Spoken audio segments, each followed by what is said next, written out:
Friends Sindhu Bhairavi serial next எபிசோடுன்னு review பார்க்கலாமாங்க. இங்கே சிவா சிந்துக்கிட்ட ஒரு வாக்குமே கொடுத்துருப்பாங்க. அன்னபூர்ணியை அந்த திறப்பு விழாக்கு நான் கண்டிப்பாக கூட்டிகிட்டு வருவேன், நீ எதுக்குமே கவலைப்படாத அப்படின்னு சொல்லிட்டு அங்கே சிந்துக்கிட்ட சொல்லியிருப்பாங்க. இதை கேட்ட அங்கே சிந்துவுமே சந்தோஷத்துடையுமே அங்கே நடந்துக்கிட்டு இருக்க ஏற்பாடலையும் பார்த்துக்கிட்டு இருக்காங்க. அதுக்கப்புறம் அன்னபூர்ணியுமே அங்கே வந்ததை பார்த்ததும் இங்கே சிந்துக்கு பயங்கர சந்தோஷம். உடனே இங்கே டாக்டர் என்கிட்ட சொன்ன மாதிரியே இங்கே அன்னபூர்ணியாத்தையை இங்கே கூட்டிகிட்டு வந்துட்டாங்க. எனக்கு மிகப்பெரிய சந்தோஷமாக இருக்குது. அன்னபூர்ணியாத்துக்கிட்ட நம்ம எப்படியாவது ஆசீர்வாதம் வாங்கணும் அப்படின்னு சொல்லிட்டு யோசிச்சு அங்கே ஒரு பீப்புளுமே அங்கே தட்டில் பூவுமே எடுத்துகிட்டு வந்துருக்காங்க. அதை தட்டி விட்டுட்டு உடனே பூவெல்லாம் கீழே கொட்டிடுது. உடனே அதை பெருக்கவும் அங்கே உக்காந்துக்கிட்டு அன்னபூர்ணிக்கிட்ட காலை விழுந்து ஆசீர்வாதமும் அன்னபூர்ணிக்கு தெரியாமலே வாங்கிடுறாங்க. அதுக்கப்புறம் என்ன, இங்கே அன்னபூர்ணியுமே அதை பார்த்துக்கிட்டு நின்றுக்கிட்டு இருக்க. அதுக்கப்புறம் இங்கே சிவாவுமே கொஞ்சம் சந்தோஷம், ஆறுமுகமும் இங்கே பைரவியும் 2 பேருக்கும் மிகப்பெரிய ஒரு சந்தோஷம். ஏன்னா இங்கே பைரவியத்தை வந்தாவே அங்கே சிந்துக்கு மிகப்பெரிய ஒரு சந்தோஷமாகவும் இருக்கும். அது இல்லாமல் யாருமே வரலனா கூட அன்னபூர்ணியத்தை வந்தாங்கன்னா இங்கே சிந்து ரொம்பவே சந்தோஷப்படுவா அப்படின்னு சொல்லிட்டு பைரவியுமே ஆறுமுகத்துக்கிட்ட சொல்லுவோம்.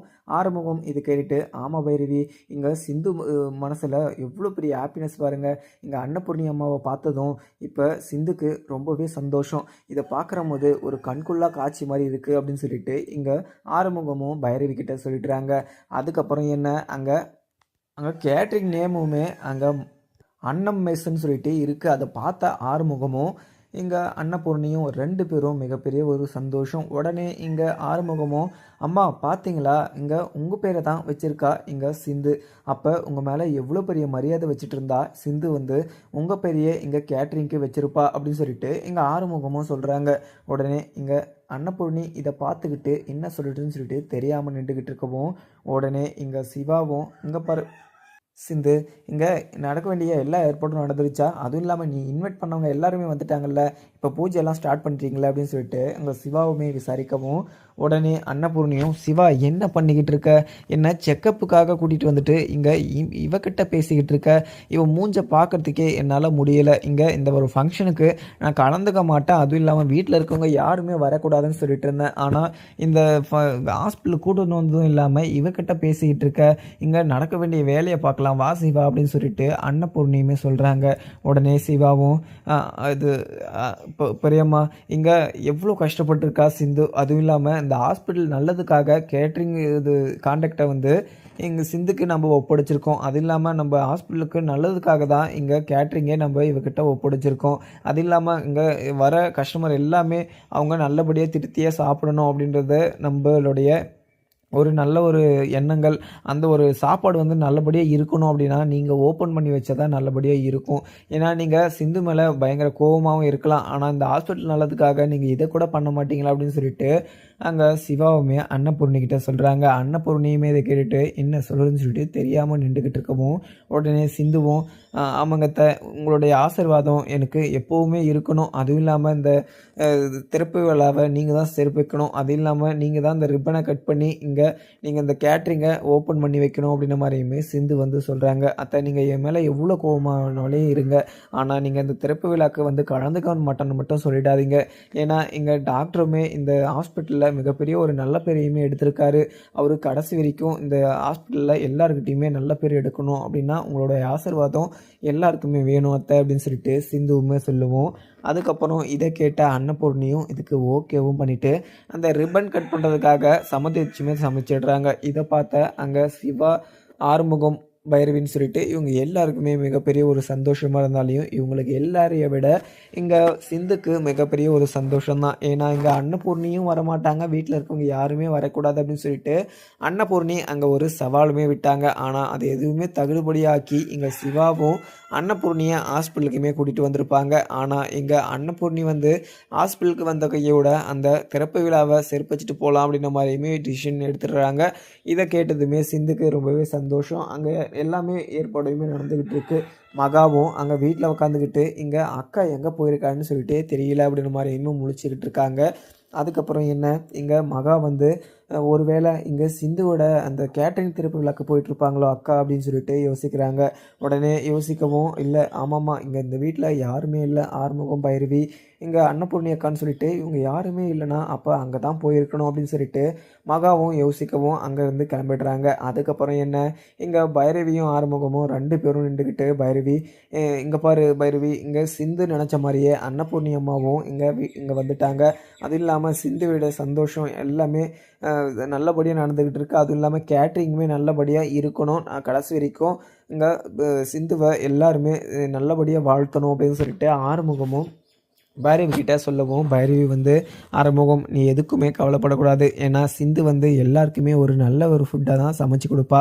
அதுவும் இல்லாமல் எல்லாருக்கும் ஹெல்த்தியாக இருக்கணும் அப்படின்றதெல்லாம் யோசிச்சு தான் அவள் பண்ணுவாள். ஏன்னா அத்தனை பேரில் அங்கே சிந்துவோட சாப்பாடு வந்து அந்த அன்னபூர்ணி அத்தைக்கும் இங்கே சிவாக்கும் பிடிச்சதுனால மட்டும்தான் இங்கே கேட்ரிங் ஆர்டரை அங்கே சிந்துக்கிட்டே கொடுத்துருக்காங்க. சிந்து இந்த ஆர்டரை நல்லா கண்டிப்பாக நல்லபடியாக எல்லாருக்கும் பண்ணி முடிப்பா அப்படின்னு சொல்லிட்டு அங்கே பைரவியுமே சொல்லிடுறாங்க. அதுக்கப்புறம் என்ன, இங்கே ரிப்பனை கட் பண்ணுறதுக்காக சிசருமே எடுத்துகிட்டு வந்து அங்கே அன்னபூர்ணிக்கிட்ட கொடுக்குறாங்க. இங்கே சிந்துவுமே இதை கொடுத்த உடனே அங்கே அன்னபூர்ணியுமே எடுத்து அதை கட் பண்ணுறாங்க. உடனே இங்கே அன்னபூர்ணி கட் பண்ணதும் எல்லாருமே ரொம்பவே கத்த ஆரம்பிக்கிறாங்க. உடனே இங்கே அன்னபூர்ணிக்கிட்ட சிந்துவும் போய், அத்தை நீங்கள் இந்த திறப்பு விழாக்கு வருவீங்களான்னு சொல்லிட்டு எனக்கு கண்டிப்பாக தெரியல. ஆனால் நீங்கள் இந்த திறப்பு விழாக்கு வந்தது எனக்கு மிகப்பெரிய சந்தோஷம். அது இல்லாமல் உங்களுடைய ஆசீர்வாதம் எனக்கு எப்போவுமே இருக்கணும் அப்படின்னு சொல்லிட்டு அங்கே அன்னபூர்ணி காலிலுமே விழுந்துடுறாங்க. உடனே இங்கே அன்னபூர்ணியும் அங்கே சிந்துவை வாழ்த்திட்டு நீ எழுமா உன்னி அப்படின்னு சொல்லிட்டு எழுந்து நிற்க வைக்கிறாங்க. அதுவும் இல்லாமல் எழுந்து நிற்க வச்சதும் இல்லாமல் கட்டி பிடிச்சிக்கிட்டு இந்த கேட்ரிங் ஆர்டரை நீ நல்லபடியாக நடத்தணும் அப்படின்னு சொல்லிட்டு அன்னபூர்ணி அங்கே சிந்துகிட்டையுமே வாழ்த்து சொல்கிறாங்க. உடனே இதெல்லாம் பார்த்த அங்கே சிவாக்கும் பயங்கரமான ஒரு சந்தோஷம். ஏன்னா இங்கே அம்மா அது பெரியம்மா வந்து இங்கே இந்த திறப்பு விழாக்கு வரமாட்டேன்னு சொல்லிட்டு இருந்தாங்க. ஆனால் எப்படியோ ஒரு வழியாக இப்படி மாற்றம் வரும் அப்படின்னு சொல்லிட்டு நான் நினச்சி கூட பார்க்கல. அதுவும் இல்லாமல் இங்கே சிந்துவை ஆசீர்வாதம் பண்ணுவாங்கன்னு கூட நினச்சி பார்க்கல. ஆனால் எப்பவும் அங்கே சாமியோட அருளும் எல்லா ஒருடைய துணையும் இங்கே சிந்துக்கு இருக்குது அப்படின்னு சொல்லிட்டு அங்கே ஒரு சைடு சிவாவுமே சந்தோஷப்பட்டுக்கிட்டு இருக்க. உடனே இங்கே ஆறுமுகமும் பைரவியும் 2 பேரும் ரொம்பவே சந்தோஷத்துலேயும், அத்தை நீங்கள் இந்த ஃபங்க்ஷனுக்கு வரமாட்டேன்னு சொன்னீங்க, ஆனால் சிந்துக்காக இந்த ஹாஸ்பிட்டல் நல்லதுக்காக நீங்கள் இந்த கேட்ரிங் தெரப்பி விழாவை பண்ணதில் எனக்கு மிகப்பெரிய ஒரு சந்தோஷம் அப்படின்னு சொல்லிட்டு பைரவியுமே சொல்கிறாங்க. உடனே இதை கேட்ட அங்கே அன்னபூர்ணியும், பைரவி எனக்கு இவ கூப்பிட்டு வரணும்னு சொல்லிட்டு எனக்கு கொஞ்சம் கூட பிடிக்கல. ஆனால் சிவாவுடைய நல்லதுக்காகவும் இந்த ஹாஸ்பிட்டல் நல்லதுக்காகவும் மட்டும்தான் இதுக்கு நான் சம்மதித்தேன். அதுவும் இல்லாமல் இங்கே சிந்துவுடைய செஞ்ச தப்பை நான் என்றைக்குமே மறக்க மாட்டேன். ஏன்னா சிவாவுடைய நல்லதுக்காக மட்டும்தான் இங்கே வந்திருக்கேன். அதை மட்டும் எல்லோரும் மனசில் வச்சுக்கோங்க அப்படின்னு சொல்லிட்டு இங்கே அன்னபூர்ணியுமே சொல்லிடுறாங்க. இதை கேட்டதுமே அங்கே சிந்துவும், அத்தை நீங்கள் என் மேலே பாசம் வைக்கலைன்னா கூட பரவாயில்ல, ஆனால் நான் கூப்பிட்டேன் அப்படின்னு சொல்லிட்டு ஒரு காரணத்தினால மட்டும் என் மேலே மரியாதை வச்சு நீங்கள் இந்த வந்து திறப்பு விழாக்கு வந்து கலந்துக்கிட்டு ரிப்னை கட் பண்ணதில் எனக்கு மிகப்பெரிய ஒரு சந்தோஷத்தை அப்படின்ற மாதிரியுமே சிந்துவுமே சொல்லிட்டாங்க. அதே மாதிரி அத்தை, ஏன்னா உங்கள் மேலே நான் மிகப்பெரிய ஒரு அன்பு வச்சுக்கிட்டு இருக்கேன். அதுவும் இல்லாமல் நான் முன்னாடி செஞ்சது மிகப்பெரிய ஒரு தப்பு தான். ஆனால் சந்தர்ப்ப சூழ்நிலையில் நான் அப்படி ஒரு முடிவு எடுத்திருக்கக்கூடாது. ஏன்னா நான் எடுத்தது மிகப்பெரிய ஒரு தப்பாக இருந்தாலையும் அந்த தப்பை நான் இப்போ கூட நினச்சி ரொம்பவே வருத்தப்பட்டுக்கிட்டு இருக்கேன்.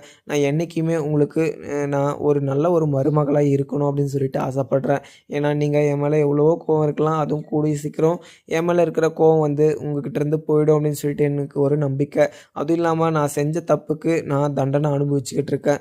ஏன்னா நீங்கள் என் கூட பேசாமலும் இது பழகாமலும் இருக்கிற போது எனக்கு மிகப்பெரிய ஒரு கஷ்டமாகவும் இருக்குது. அதுவும் இல்லாமல் நீங்கள் என்ன மீறி இங்கே டாக்டரை மீறி நீங்கள் சுவாதிக்கும் டாக்டருக்கும் நீங்கள் கல்யாணம் பண்ணி வைக்கக்கூடாது. ஏன்னா டாக்டருக்கு சுவாதி மேலே கொஞ்சம் கூட பாசமோ இல்லை சுவாத்தியோ கொஞ்சம் கூட பிடிக்கல. ஏன்னா பிடிக்காத ஒரு விஷயத்த நீங்கள் பண்ணி வச்சு டாக்டரோட லைஃப்பை வந்து ஸ்பாயில் பண்ணிடாதீங்க. அதுவும் இல்லாமல் சுவாத்தியோட லைஃப்பை வந்து நீங்கள் கெடுத்துடாதீங்க அப்படின்னு சொல்லிட்டு சிந்துவுமே சொல்லிடுறாங்க. இதை கேட்ட அன்னபூர்ணியும் உடனே சிந்துக்கிட்ட, இந்த பாரு சிந்து, என்னோட டிசிஷனில் நீ எதுவுமே தலையிடக்கூடாது. நான் என்ன வேணாலும் முடிவெடுப்பேன். அதுவும் இல்லாமல் நீ வந்து எதுவுமே பேசக்கூடாது. ஏன்னா நீ வந்து தப்பு பண்ணவ. ஏன்னா நீ நல்லவன்னு சொல்லிட்டு நான் சிவாவை உனக்கு கல்யாணம் பண்ணி வச்சிருக்கக்கூடாது. நான் தெரியாமல் ஒரு முட்டாள்தனம் பண்ணேன்னா அது உன்னோட ஒரு விஷயத்தில் மட்டும்தான். ஏன்னா நான் உன்னை மிகப்பெரிய ஒரு நல்லவ அப்படின்னு சொல்லிட்டு நினச்சிட்டு இருந்தேன். ஆனால் நீ எனக்கு மிகப்பெரிய ஒரு துரோகத்தையும் ஒரு திருட்டுத்தனத்தையும் பண்ணதை நினைக்கிற போது எனக்கு மிகப்பெரிய ஒரு அசிங்கமாக இருந்துச்சு. அவ்வளோ ஊர் முன்னாடி நீ என்னை அசிங்கப்படுத்தினது எனக்கு மிகப்பெரிய ஒரு கஷ்டமாக இருந்தாலையும், ஆனால் சிவாவுக்கு நான் இப்படி ஒரு வாழ்க்கையை அமைச்சு கொடுத்துட்டேனே அப்படின்னு நினைக்கிற போது எனக்கு மிகப்பெரிய ஒரு வருத்தமாகவும் இருக்குது. ஆனால் இதுக்கு மேலேயுமே நீ சிவா கூட சேர்ந்து வாழவே முடியாது. நான் நினச்ச மாதிரி அங்கே சுவாதிக்கும் சிவாவுக்கும் மட்டும்தான் கல்யாணம் நடக்கும். அதில் எந்த ஒரு மாற்று கருத்தும் கிடையாது. ஏன்னா உன் மேலே இருக்கிற கோபம் நான் செத்தாலையும் உன் மேலே இருக்கிற கோபம் போகாது அப்படின்ற மாதிரியுமே அன்னபூர்ணி சொல்லிடுறாங்க. இதை கேட்ட சிவாவும், அத்தை இது பிரியமா, நீங்கள் இன்னும் இப்படிலாம் பேசிக்கிட்டு இருக்கீங்க, இப்போ கேட்டரிங் தெரப்பி விழாக்கு தானே வந்திருக்கீங்க, அந்த விஷயத்தெல்லாம் விட்டு தள்ளுங்க, நடந்து போன விஷயத்தெல்லாம் நம்ம பேசி ஒன்றுமே பண்ண போகிறது கிடையாது. ஏன்னா இங்கே சிந்துவுமே அங்கே நடந்த ஒரு இது சம்பவத்தில் அந்த யோசிச்சு ஒரு பதட்டத்தில் ஒரு பயத்தில் அப்படி ஒரு பொய் சொல்லி என்னை கல்யாணம் பண்ணிக்கிட்டா. ஆனால் அன்றைக்குமே நான் சிந்து கழுத்தில் தாலி கட்டலை அப்படின்னு சொல்லிட்டு நான் எவ்வளவோ சொல்லி பார்த்தா நீங்கள், ஆனால் என்ன புரிஞ்சிக்காமல் என் பேச்சை கேட்காம சிந்து பேச்சை கேட்டுக்கிட்டு நீங்கள் என்ன கல்யாணம் பண்ண சொன்னீங்க. ஆனால் கல்யாணம் பண்ணதை கூட விட்டுருங்க, ஆனால் நீங்கள் என்னை கேட்காம பண்ணது மிகப்பெரிய ஒரு தப்பாக இருந்தாலையும் இப்போ கூட உங்கள் மேலே எனக்கு பாசம் இருக்குது. என்னோட மனசில் என்ன இருக்கோ அதை புரிஞ்சுக்கிட்டு நீ நடந்துக்குவீங்க அப்படின்னு சொல்லிட்டு எனக்கு நல்லாவே தெரியும். ஏன்னா என்னோடய வாழ்க்கை நல்லா இருக்கட்டும் அப்படின்னு சொல்லிட்டு தான் நீங்கள் இவ்வளோலாம் பண்ணிக்கிட்டு இருக்கீங்க அப்படின்னு சொல்லிட்டு ஒரு சைடு நினைக்கிற போது சந்தோஷமாக இருந்தாலையும், ஆனால் சிந்துவை கல்யாணம் பண்ணிவிட்டு ஒரு பொண்ணோட லைஃப்பை ஸ்பாயில் பண்ணிவிட்டு போகிறதுக்காக என் மனசு இடம் கொடுக்கல அப்படின்னு சொல்லிட்டு இங்கே சிவாவுமே சொல்கிறாங்க. உடனே எங்கள் அன்னபூர்ணியும், சிவா என்னப்பா பேசிக்கிட்டு இருக்க, உன்னோட வாழ்க்கையில் நான் மிகப்பெரிய ஒரு தப்பு செஞ்சேன்னா அது சிந்துவை உனக்கு கல்யாணம் பண்ணி வச்சது மட்டும்தான். ஏன்னா சிந்து வந்து நல்லவ அப்படின்னு சொல்லிட்டு நினச்சேன். ஆனால் அவள் இவ்வளோ பெரிய ஃப்ராடுக்காரியாக இருப்பா, இவ்வளோ பெரிய ஃப்ராடு பண்ணி உன்னை கல்யாணம் பண்ணிப்பா அப்படின்னு சொல்லிட்டு நான் நினச்சி கூட பார்க்கல. ஏன்னா என் மனசு வந்து ரொம்பவே இழகின மனசு. என்கிட்ட யார் வந்து அழுதுட்டு இல்லை ஒரு சென்டிமெண்ட்டாக பேசினாலுமே நான் வந்து அவங்கள பார்த்து பரிதாபப்பட்டுருவேன். அது மாதிரி தான் இங்கே சிந்துவையுமே நம்பி அவளுக்கு நான் கல்யாணம் பண்ணி வச்சேன். ஏன்னா சிந்து அந்த இடத்துல வந்து ரொம்பவே ஃபீல் பண்ணி எல்லாமே அவள் செஞ்சது எல்லாமே உண்மை அப்படின்ற மாதிரியே அவள் ஃபீல் பண்ணி என்கிட்ட சொன்னதுனால நான் புரியாமல் எனக்கு தெரியாமல் நான் அப்படி ஒரு முடிவை எடுத்துட்டேன். ஆனால் இப்போ யோசிக்கிறேன், அது மாதிரி ஒரு முடிவு எடுத்தது மிகப்பெரிய ஒரு தப்பு அப்படின்னு சொல்லிட்டு. இப்போ கூட சரி, நீ சொன்ன ஒரே காரணத்தால் மட்டும்தான் இந்த ரிப்பனையுமே கட்டு பண்ணேன். ஏன்னா இங்கே கேட்ரிங் ஆர்டர் வந்து இங்கே சிந்து கையில் கொடுத்துருக்கலாம். ஆனால் இங்கே கேட்ரிங் ஆர்டர் சிந்து கையில் கொடுத்ததுக்கு காரணம் இந்த ஹாஸ்பிட்டலில் வர அந்த கஸ்டமரும் சரி எல்லாருமே நிம்மதியாகவும் சாப்பிடணும், ஹெல்தி ஃபுட்டாகவும் சாப்பிடணும் அப்படின்ற ஒரே காரணத்தால் மட்டும்தான் இந்த திறப்பு விழாக்கு வந்து நான் கலந்துக்கிட்டேன். ஏன்னா இங்கே வர ஐடியாவும் இல்லை. அதுவும் இல்லாமல் இவளுடைய கேட்ரிங்கு திறப்பு விழாக்கு நான் வரக்கூடாதுன்னு நினச்சிக்கிட்டு இருந்தேன். ஆனால் எனக்கு மயக்கம் வருது அப்படின்னு சொல்லிட்டு நீ ஹாஸ்பிட்டலுக்கு செக் பண்ணுறதுக்காக கூட்டிகிட்டு வந்தா. ஆனால் இங்கே வந்து என்னென்னமோ ஆயிடுச்சு. ஆனால் இது திறப்பு விழா நல்லபடியாக திறந்து முடிஞ்சிச்சு, இது நல்லபடியாக கடைசி வரைக்கும் ரன் ஆகணும் அப்படின்னு சொல்லிட்டு அங்கேருந்து உள்ளே போயிடுறாங்க அன்னபூரணியும். உடனே சிவாவும் அங்கே சிந்து நீ எதுக்குமே கவலைப்படாத, எல்லாமே கூடிய சீக்கிரம் சரியாயிடும்.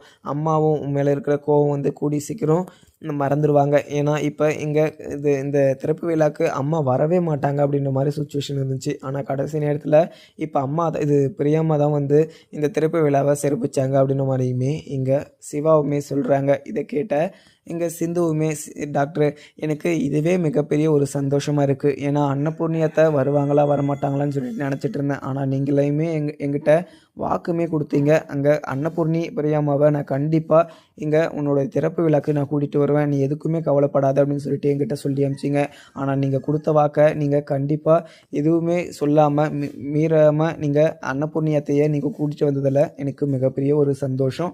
அதுவும் இல்லாமல் நீங்கள் என் மேலே வச்சுக்கிட்டு இருந்த பாசம் நீங்கள் இப்படி இவ்வளோ பெருசாக நீங்கள் வச்சுக்கிட்டு இருக்கீங்க அப்படின்னு சொல்லிட்டு நினைக்கிற போது ரொம்பவே ஹாப்பியாகவும் இருக்குது. நீங்கள் இதுக்கு மேலே எனக்கு எந்த ஒரு சந்தோஷமும் வேணாம், எனக்கு அன்னபூர்ணியாத்தையோட ஆசீர்வாதம் இருந்தால் எனக்கு அதுவே போதும் அப்படின்னு சொல்லிட்டு இங்கே சிந்துவுமே சிவா கிட்ட சொல்லிடுறாங்க.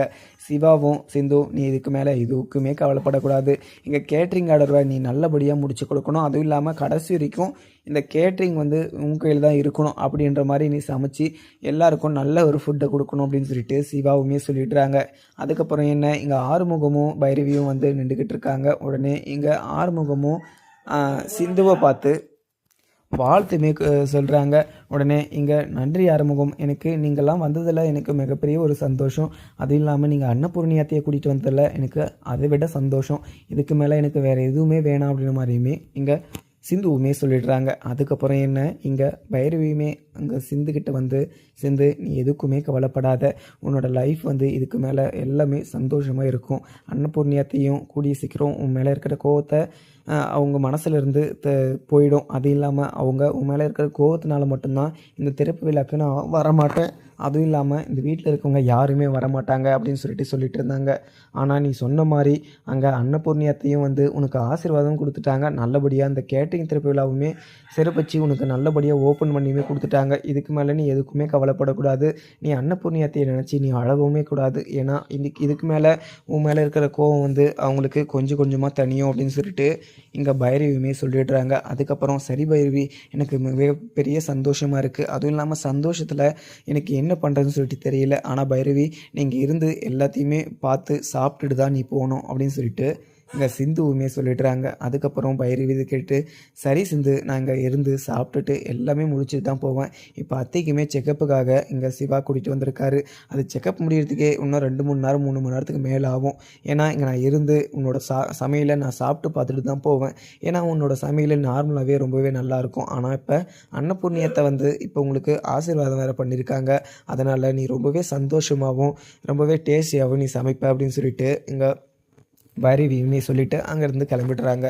ரொம்ப நேரமாக ட்ராவல் பண்ணிட்டு வந்த மகாவுக்கு மிகப்பெரிய ஒரு ஆச்சரியம் இங்கே ஹாஸ்பிட்டலுக்கு வந்ததும். ஏன்னா அந்த திறப்பு விழாவை வந்து நல்லபடியாக சிறப்பிச்சு கொடுத்துட்டு போனாங்க அப்படின்னு சொல்லிட்டு அன்னபூர்ணி இதான் பண்ணாங்க அப்படின்ற மாதிரியுமே இங்கே சிந்து வந்து பேசிக்கிட்டு இருக்காங்க. இதை கேட்ட மகாவுக்கு மிகப்பெரிய ஒரு கோபம். ஏன்னா மகா வந்து சிந்து நல்லாவே இருக்கக்கூடாது அப்படின்னு சொல்லிட்டு இன்றைக்கி வரைக்குமே நினச்சிக்கிட்டு இருக்காங்க. ஆனால் இப்போ அன்னபூர்ணி அக்கா இந்த திறப்பு விழாக்கு வரமாட்டேன் அப்படின்ற மாதிரிலாம் சொல்லிட்டு இருந்தாங்க. ஆனால் அன்னபூர்ணி அக்கா கொடுத்த வாக்கை இப்போ மீறிட்டு இப்படிலாம் பண்ணிக்கிட்டு இருக்கும்போதெல்லாம் பார்க்குற போது எனக்கு மிகப்பெரிய கோபமாக இருக்குது. ஃபஸ்ட்டு சிந்துவை வந்து இந்த வீட்டை விட்டு துரத்தக்கூடாது, அன்னபூர்ணி அக்காவை தான் ஃபஸ்ட்டு அன்னபூர்ணியை இந்த வீட்டை விட்டு துரத்துனா தான் எல்லாருமே ஒரு முடிவை வந்து கரெக்டாக எடுப்பாங்க. ஏன்னா இவ இருக்கிறதுனால தான் எல்லாருமே இவ பேச்சை கேட்டுக்கிட்டு ஆடிக்கிட்டு இருக்காங்க. நம்மக்கிட்ட ஒரு பேச்சு இங்கே திறப்பு விழாக்கு வந்து இங்கே சாப்பிட்டு போகிறதுக்காக வந்திருக்கா அப்படின்னு சொல்லிட்டு மகா வந்து அன்னபூர்ணியவே திட்டிக்கிட்டு இருக்காங்க. ஏன்னா இங்கே மகாவுக்கு வந்து அன்னபூர்ணி நல்லா இருக்கக்கூடாது, சிந்துவும் நல்லா இருக்கக்கூடாது. இங்கே அன்னபூர்ணி இங்கே மகா எதுக்காக இப்படிலாம் யோசித்து சொல்லிக்கிட்டு இருக்காங்க அப்படின்னு சொல்லிட்டு இப்போ வரைக்குமே அன்னபூர்ணி கண்டுபிடிக்கவே மாட்டாங்க. அதுவும் இல்லாமல் கண்டுபிடிக்காத வரைக்கும் எங்கள் மகாவுக்கு மிகப்பெரிய ஒரு சந்தோஷமாக தான் இருக்கும். ஒரு வழியாக இங்கே 2 பேரும் கோயில் நகையை அம்மன் நகையை வந்து திருடினாங்க. ஆனால் இங்கே எசைக்கு மட்டும் ஜெயிலில் போய் உட்காந்துக்கிட்டு இருக்காங்க. வெளியே வந்து மகா சந்தோஷமாக தான் இருக்கா. ஆனால் என்றைக்கா ஒரு நாள் அந்த அம்மனுடைய நகையை வந்து திருடுனது, இதில் பார்ட்னராக இருந்தது எங்கள் மகா தான் அப்படின்னு சொல்லிட்டு என்றைக்காவது ஒரு நாள் எல்லாருக்குமே தெரிய வரதான் போகுது. அன்னைக்கு வந்து அந்த வீட்டில் மகா இருக்கவே மாட்டாங்க. ஆனால் மகா நினச்சிக்கிட்டு இருக்காங்க சிந்துவையும் அன்னபூர்ணியும் அந்த வீட்டை விட்டு துரத்தணும் அப்படின்னு சொல்லிட்டு. ஆனால் அது நடக்கவே போகிறது கிடையாது. அந்த அப்படியே உல்டாவா இங்கே மகா தான் அந்த வீட்டை விட்டு வெளியே போகிறாங்க. ஒரு சைடு இங்கே ஸ்னேகாவும் இவங்க 2 பேருக்கும் கல்யாணம் நடக்கக்கூடாது, சுவாதிக்கும் சிவாக்கும் கல்யாணம் நடக்கக்கூடாது. அதுவும் இல்லாமல் என்னை மீறி அங்கே மகா அத்தியும் சரி இங்கே அன்னபூர்ணி ஆண்டியும் சரி இவங்க 2 பேரும் எனக்கு தெரியாமல் அவங்க கல்யாணத்தை பண்ணி வைக்க முடியாது. அப்படி அவங்க பண்ணி வச்சாங்கன்னா அவங்களுடைய சாவி என் கையில் மட்டும்தான் அப்படின்னு சொல்லிட்டு இங்கே ஸ்னேகாவுமே யோசிச்சுக்கிட்டு இருக்காங்க. ஆனால் ஸ்னேகா வந்து எப்போவுமே கெடுதல் தான் நினச்சிக்கிட்டு இருப்பாங்க. ஏன்னா சிவா வந்து சிந்துவை நினச்சிக்கிட்டு சிந்து மேலே ரொம்பவே பாசமாக இருக்கிறதெல்லாம் பார்க்கும்போது இங்கே ஸ்னேகாவுக்கு ரொம்பவே கோபமாக தான் இருக்கும். கூடிய சீக்கிரத்தில் நம்ம சிவாவை கல்யாணம் பண்ணிக்கணும், சிவாவை ஏமாற்றி நம்ம கல்யாணம் பண்ணிக்கிட்டு அந்த வீட்டுக்குள்ளே போகணும். ஏன்னா என்னை லவ் பண்ணிக்கிட்டு இருந்த சிவாவை நான் எப்போவே இருந்தாலையும் நான் சிவாவை தான் கல்யாணம் பண்ணிப்பேன் அப்படின்னு சொல்லிட்டு ஸ்னேகா வந்து ஒரே முடிவாக இருப்பாங்க. ஆனால் இங்கே ஸ்னேகாவை விட்டுட்டு அன்னபூர்ணி இங்கே சுவாதிக்கும் சிவாக்கும் கல்யாணம் பண்ண முடிவு எடுத்தாங்கன்னா கூட அங்கே இது ஸ்னேகா வந்து என்ன பண்ணுவாங்கன்னே தெரியாது. ஏன்னா அந்தளவுக்கு ஸ்னேகா வந்து அன்னபூர்ணி மேலேயும் மகா மேலேயும் மிகப்பெரிய ஒரு கோபமாக இருக்காங்க. அதுக்கப்புறம் இங்கே ஹாஸ்பிட்டலில் உள்ளே கூட்டிகிட்டு போயிட்டு அன்னபூர்ணியுமே நல்லா டீட்டெயிலாக செக் பண்ணுறாங்க. செக் பண்ணி அங்கே எந்த ஒரு பிரச்சனையுமே இல்லை அப்படின்ற மாதிரிலாம் அங்கே சிவா சொல்லிவிடுவோம். அதுக்கப்புறம் டேப்லெட் நீங்கள் கரெக்டாக எடுத்துக்கணும் பிரியம்மா அப்படின்னு சொல்லிட்டு டேப்லெட்டு என்னென்ன வேணும் அப்படின்னு சொல்லிட்டு எழுதியுமே கொடுத்துட்றாங்க. வீட்டில் நிறைய டேப்லெட் இருக்குது அப்படின்னு சொல்லிட்டு எங்கள் அன்னபூர்ணியுமே சொல்கிறாங்க.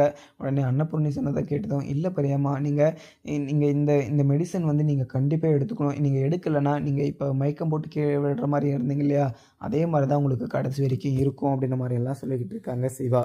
இதை கேட்டதுமே அன்னபூர்ணியும், சரி சிவா, நான் கண்டிப்பாக இந்த மாத்திரையை நான் எடுத்துக்கிறேன். ஏன்னா 2 நாளாக எனக்கு ரொம்பவே தலைவலியாக இருந்துச்சு. அதனால் நான் 2 நாளாக டேப்லெட் போடல. அதனால தான் இது மாதிரி ஒரு இஷ்யூ வந்துச்சு. இதுக்கு மேலே இப்படி வராத மாதிரி நான் பார்த்துக்கிறேன் அப்படின்னு சொல்லிட்டு அன்னபூர்ணியும் சொல்லிடுறாங்க. அதுக்கப்புறம் வெளியே வெயிட் பண்ணிக்கிட்டு இருந்த ஆறுமுகமும் பைரவியும் 2 பேரும் மனசில் சந்தோஷமாக இருக்குது.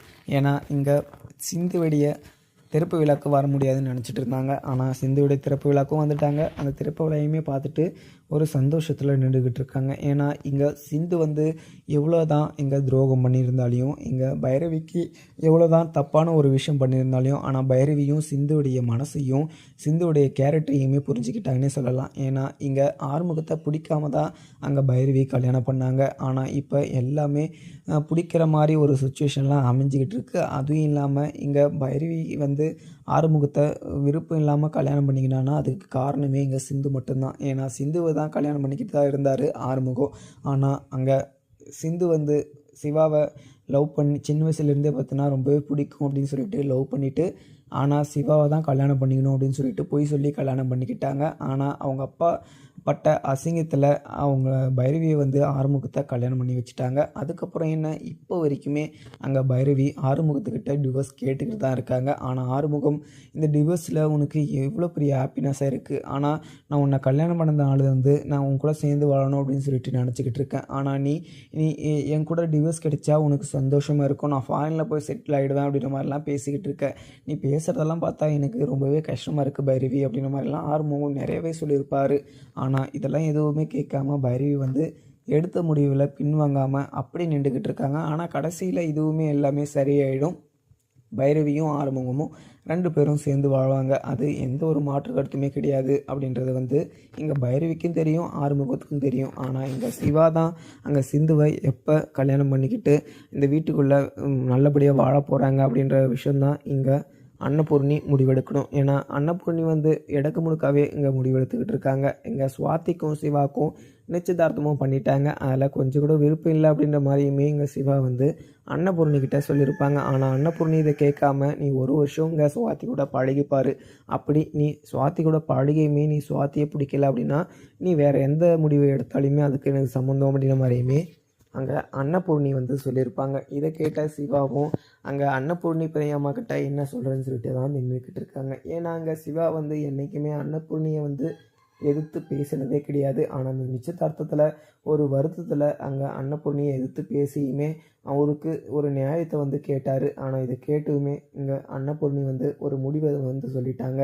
இதை கேட்ட இங்கே சிவாவும், சரிங்க பெரியம்மா, நான் 1 வருஷம் இங்கே சுவாதி கூட பழகிறேன், அதுவும் இல்லாமல் பழகி எனக்கு சுவாத்தியை பிடிக்கல அப்படின்னா இங்கே நான் சிந்து கூட தான் சேர்ந்து வாழுவேன் அப்படின்ற மாதிரியுமே சொல்லியிருப்பாங்க. இதை கேட்டால் அன்னபூர்ணிக்குமே மிகப்பெரிய ஒரு கோபம். உடனே சிவா, நீ எங்கள் சுவாத்தியை பிடிக்கலன்னு கூட சொல்லு, ஆனால் மறுபடியும் நான் சிந்து கூட உன்னை நான் சேர்த்து வைக்க மாட்டேன். அவ்வளோ பெரிய ஃப்ராடுத்தனத்தை பண்ணிவிட்டு அவள் இந்த வீட்டில் இருக்கிறதே மிகப்பெரிய ஒரு விஷயம். ஆனால் அவள் இவ்வளோ பெரிய தப்பு பண்ணியிருக்கா அப்படின்னு சொல்லிட்டு தெரிஞ்சுமே அவளை வந்து உன் கூட சேர்த்து வச்சு உன்னோட வாழ்க்கையை நான் நாசம் பண்ண விரும்பலை. அதுவும் இல்லாமல் நான் உயிரோடு இருக்கிற வரைக்கும் அந்த ஒரு விஷயம் மட்டும் நடக்காது அப்படின்ற மாதிரியுமே அன்னபூர்ணி வந்து சொல்லிடுறாங்க. அதுக்கப்புறம் அன்னபூர்ணி சொன்னதை கேட்ட இங்கே சிவாவும், பெரியம்மா நீங்கள் என்ன சொல்கிறீங்கன்னு சொல்லிட்டு எனக்கு ஒன்றுமே புரியல, அப்படி என்ன தப்பு பண்ணிட்டா அங்கே சிந்து, அவளுடைய காதலை வெளிப்படுத்தினா, அதுவும் இல்லாமல் அந்த ஒரு சுச்சுவேஷனில் அவளுக்கும் அங்கே ஆறுமுகத்துக்கும் கல்யாணம் ஆகக்கூடாது அப்படின்னு சொல்லிட்டு நினச்சி என்ன கல்யாணம் பண்ணிக்கிறதுக்காக அவள் அப்படி ஒரு பொய்யை சொல்லிட்டா. ஆனால் மற்றபடி வேறு எந்த தப்புமே பண்ணலை. நம்ம ஃபேமிலிக்காக அவள் எவ்வளவோ நல்லது பண்ணியிருக்கா. நீங்கள் அதெல்லாம் யோசிக்காமல் அவள் பண்ண அந்த ஒரு தப்பை மட்டும் நீங்கள் யோசிச்சு அவளை நீங்கள் தப்பாக எடை போடாதீங்க. ஏன்னா சிந்து ரொம்பவே நல்ல ஒரு பர்சன். அதுவும் இல்லாமல் நம்ம ஃபேமிலிக்கு என்றைக்குமே துரோகம் நினச்சி கிடையாது. ஆனால் இங்கே நம்ம வீட்டுக்குள்ளேயே இருந்துக்கிட்டு, இது எங்கள் அம்மாவோட தம்பியாக இருந்துக்கிட்டு அந்த வீட்டுக்குள்ளே அம்மன் நகையை திருடியிருக்காங்க. அது மாதிரிலாம் இங்கே சிந்து பண்ணவே கிடையாது. அவ்வளோ பெரிய தப்பெல்லாம் பண்ண அங்கே ரசிக்கவே நீங்கள் போலீஸ் ஸ்டேஷனில் உட்கார வச்சுருக்கீங்க. ஆனால் இங்கே ஒரு சின்ன தப்பு பண்ண இங்கே சிந்து மேலே நீங்கள் இவ்வளோ கோவமாக இருக்கவே கூடாது அப்படின்னு சொல்லிட்டு சிவா வந்து சொல்கிறாங்க. இதை கேட்ட இங்கே அன்னபூர்ணியும் சிவா, நீ என்ன இருந்தாலுமே அங்கே சிந்து மேலே இருக்கிற கோவம் என்கிட்ட என் மனசில் எப்போவுமே விட்டு விலகாது. எப்போ எத்தனை ஜென்மம் எடுத்தாலையும் அவள் உன் கூட சேர்ந்து வாழ முடியாது, நான் உயிரோடு இருக்கிற வரைக்கும் அப்படின்னு சொல்லிட்டு அன்னபூர்ணி மறுபடியுமே சொல்லிடுறாங்க. அதுக்கப்புறம் நல்லபடியாக டீட்டெயிலாக செக் பண்ணிவிட்டு அன்னபூர்ணியை வந்து வீட்டுக்குமே கூட்டிகிட்டு போயிடுறாங்க. அதுக்கப்புறம் அன்னபூர்ணி போகும்போது இங்கே சிந்துவுமே அன்னபூர்ணி கிட்ட போயிட்டு, அத்தை நீங்கள் வந்து சாப்பிட்டுட்டு போனீங்கன்னா ரொம்பவே நல்லாயிருக்கும். ஏன்னா முதல்ல நான் சமைச்சிருக்கேன். அதுவும் இல்லாமல் நீங்கள் தான் சாப்பிட்டுட்டு நீங்கள் எப்படி இருக்குன்னு சொல்லணும். அதுவும் இல்லாமல் நீங்கள் எப்படி இருக்குன்னு சொல்லலைன்னா கூட பரவாயில்ல, நான் சமைச்ச சாப்பாடை நீங்கள் கண்டிப்பாக சாப்பிட்டுட்டு தான் போகணும் அப்படின்ற மாதிரியுமே சிந்து வந்து சொல்கிறாங்க. இதை கேட்ட அன்னபூர்ணியுமே, எனக்கு சாப்பாடெல்லாம் வேணாம், நாங்கள் திறப்பு விழாக்கு கலந்துக்கினது மிகப்பெரிய ஒரு விஷயம். ஏன்னா இந்த திறப்பு விழாக்கு கலந்துக்கணுன்னா அதுக்கு ஒரே காரணம், சிவா நல்லா இருக்கணும், இந்த ஹாஸ்பிட்டல் வந்து அவனுக்கு எந்த ஒரு கெட்ட பேரையுமே வாங்கி கொடுத்துடக்கூடாது அப்படின்ற ஒரே காரணத்தினால தான் இந்த திறப்பு விழாக்கு நான் வந்து கலந்துக்கிட்டேன். அதுவும் இல்லாமல் இந்த திறப்பு விழாக்கு வர கிடையாது, என்னோடய உடம்பை வந்து நான் செக் பண்ணுறதுக்காக வந்தேன். ஆனால் அது அப்படி இப்படின்னு மாறி இந்த திறப்பு விழாக்கு ஜாயின் பண்ணுற மாதிரி ஆயிடுச்சு. இதுக்கு மேலே நீ சந்தோஷமாக இருந்துக்கோ, அதுவும் இல்லாமல் உனக்காக நான் இந்த திறப்பு விழாக்கு வரல அப்படின்ற மாதிரியுமே சொல்லிவிட்டு அங்கேருந்து கிளம்பிடுறாங்க. அதுக்கப்புறம் என்ன பார்க்கலாமாங்க. வீடியோ பிடிச்சிருந்தா லைக் பண்ணுங்கள். Thank you friends.